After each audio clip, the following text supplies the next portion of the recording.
Mukije mwese bantu mwe aho muri hose mwumviriza ubutumwa mbahereza. Yesu nabahezagire aho muri hose.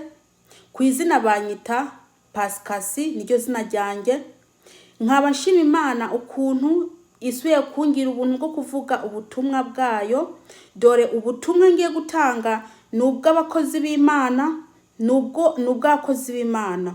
Umukozi w'Imana aho uri hose uzi ko buno butumwa bugufata, nukuri nturakare kuko nubutumwa singe ndikunda yivuga, ni ijambo ry'Imana riri buvuge. Kandi ndavuga ntatinya kuko ikindimwo ntabwo bagifite. Ngenda vuga kugira ngo wumve ico Imana igushakaho. Haleluya. Reka rero nsenge mbere yuko ndi butangire. Uwiteka Mana ya Isirayeli, ndagushima kuri ijambo umpaye kugira ngo nshikize abantu bawe. Data, ndakwinginze umwuka wawe wera anjemo kugira ngo afashe ndababwire uri Uwiteka niryo zina ryawe. Mwami, abantu bari bubwumvirize Data bubafashe, ni mu izina rya Yesu Kristo, amena. Buno butumwa buri muri Yeremiya 23 ku murongo wa mbere ndasoma n'uwa kabiri. Soma 200. Reka nsome. Baragowe abungere barandura intama zo mu buragiriro bwanjye, bakongera bakazishwiragiza, niko Yehova avuze. Reka ndarisubiremwo. Baragowe abungere barandura intama zo mu buragiriro bwanjye, bakongera bakazishwiragiza, niko Yehova avuze. Iri ni jambo rireba abungere. Abungere koko ino jambo riko iravuga byo, kuko hari abungere benshi bashwiragiza intama z'Uwiteka, hakuziyobora ahubwo bakazitwara mu yindi nzira. Wamwungerewe namba uriko ari rino jambo riko irakubwira, rino jambo namba ari we riko rabwira, nukumbura uhinduke, kuko Uwiteka Imana Isayi yakwitegereje ibyo ukora, yitegereje ukuntu utwara abantu bayo, yitegereje ukuntu uri kurarongora abantu b'Imana. Imana byayibabaje kubera ko ufata abantu b'Imana ukabajana mu nzira, mbese mu nzira idafunganye, inzira yo kuja ikuzimu. Aho wabafashe ukabashira mu ntuze mu ruhongore, mu nzu y'Imana ngo ubagarure, ahubwo urabashwiragiriza mu busambanyi, ukabashwiragiriza mu bujura, ukabashwiragiriza mu bintu byeyo byose, ibintu bihumanye. Rero wa mukozi w'Imana we ukora ibyo, nuhinduke kugira ngo Uwiteka ntaza guhindukirira. Niyamara kuguhindukira nta kintu na kimwe ufite cyo kuzavuga. Kandi ndakubwira ibikorwa byose umuntu akora, umuntu azabibazwa. Ibyo ukora byose Imana guhaya intama kugira ngo uzicunge, nguzicunge. Hakuzicunga ugaca, mbese ugacuzireka zigashwiragira, ntagi ikintu na kimwe bikubwira. Ukareka intama z'Imana zigasambana, ugaceceka. Ukareka intama z'Imana zikiba, ukicecekera. Hakuja kuzigarura ukareka zikaguma hariya. Dore ndakubwira ijambo ry'Imana rikujeho, nuhinduke utangire uyobore intama z'Imana neza, uzigarure mu ntuzenye, mu rushengero, uzigarure mu rusenga, uzigarure hehe mu ntuzenye, mbese uzigarure mu rusenga. Ugende ubazane ubabwire ijambo ry'Imana, mbese asuye bihane, ureke kubareka abantu b'Imana bagenda bashwiragira abandi ngabo bagiye mbese gusinda, ntagiye ikintu na kimwe bikubwiye. Rero mwene data, dore mukozi w'Imana, ntuzuvuge ngo ntiwumvishije ijambo ry'Imana. Nugarura abantu b'Imana mu ruhongore, intama z'Imana ziye gushwiragira, kandi ari wewe mwungere ujejwe intama. Dore nubagarure izo ntama z'Imana zigaruke mu ruhongore, arigo rushengero. Ubagaruza urusenga, ariryo jambo ry'Imana. Dore mwene data, singe ndiko ndayivuga, ni ijambo ry'Imana. Reka mbandanye soma.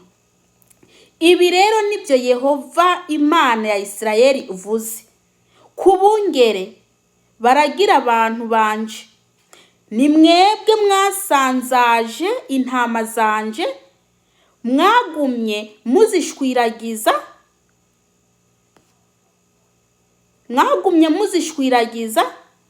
ntimwazitaho. Umviriza, mwagumye muzishwiragiza ntimwazitaho, ehe ngira niteho ibyanyu.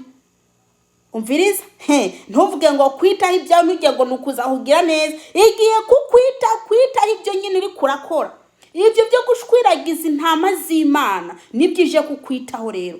Igiye kwitaho ibyanyu, dore ije gukubita inkoni, ije kugukubita inkoni nutareba neza ngo ubivemwo, ngo ugende ugawe intama z'Imana washwiragije wewe nyene.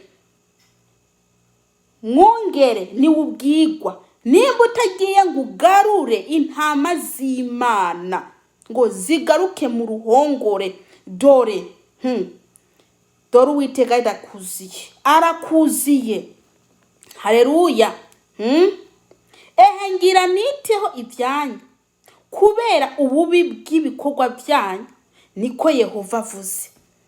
Ngagiye kwitaho ibyanyu kubera ububi bw'ibikorwa byanyu, niko Uwiteka avuze. Reka nsubiremo ino jambo ry'Imana ku murongo wa 2 muryumve neza. Ibi rero nibyo Yehova Imana ya Isirayeli avuze: ku bungere baragira abantu banje, ni mwebwe mwasanzaje intama zanje. Umviriza, ni mwebwe mwasanzaje intama z'Imana, ni mwebwe intama z'Imana murazireka zikaza ziyambariye utumini zikigira mu rushengero.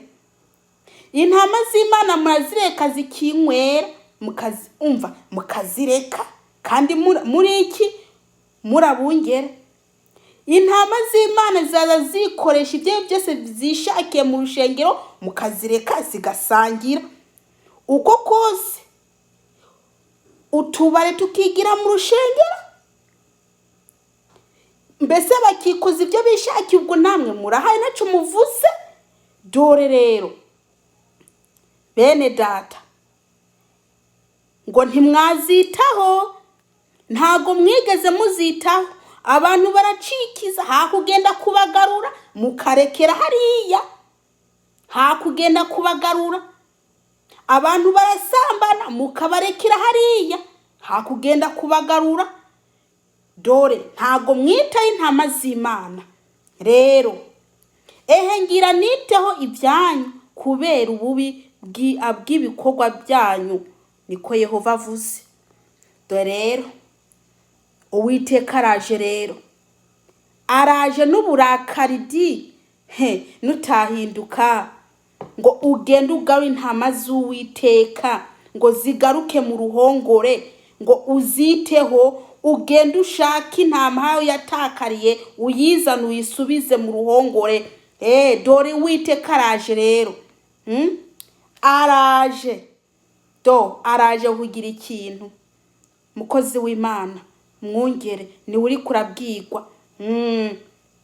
We wafashe urushengero rw'Imana ukarujya urucuruzwa.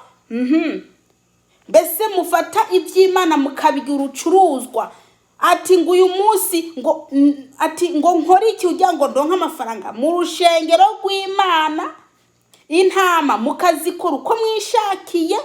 Intama, umukozi w'Imana ugashwiragiza intama y'Imana, ukayugira uko yishakiye, ukayijana ikuzimu, ukayiyobya nimba ari ifite intumbero y'inzira, mbese inzira ifunganye, ukayijana mu nzira ngari. Dore ndakubwira Uwiteka Imana arakujeho nimba udahinduka. Dore nge ntumdabe rwose, singewe ndiko ndavuga ino jambo, ni Imana iriko irarivuga, iriko irabwira bungere b'Imana. Dore nimuhindukire mwihane, nimugende namwe mwihane, ntimuvuge ngo abakozi b'Imana ngo ntibihana. Abakozi b'Imana barihana. Hariho abakozi b'Imana yewe mukozi w'Imana, nimba uzi ko ibi utabikora rwose, ibi ntabwo bikureba. Bino biriko birareba abantu bakora ibyo Imana idashaka. Abantu bakora ibyo Imana idashaka nibo bariko barabwirwa. Rero muntu we mukozi w'Imana, uzi ko ufite inuzenye intama zashwiragiye, kumbura ugenda uzigarura hakiri kare uzisubize mu ruhongwe. Naho ubundi witegiye kwita ibyanyu, ibyo bisigira ngo azaguha kado, ayiwe nta kado azaguhereza, kuza n'ikintu, akuza n'ikofi, akuza n'inkoni, akuza buretse nimba udashaka kugenda kuzana intama z'Imana, Uwiteka agiye kukuzira. Haleluya.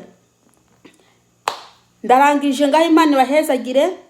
Ubutumwa Imana yampaye ndabashikirije, mubwakira mubwakire, mubukengera mubukengere. Ibyo ni byanyu, kuko ngenda shikirije iby'Imana yantegetse gukora.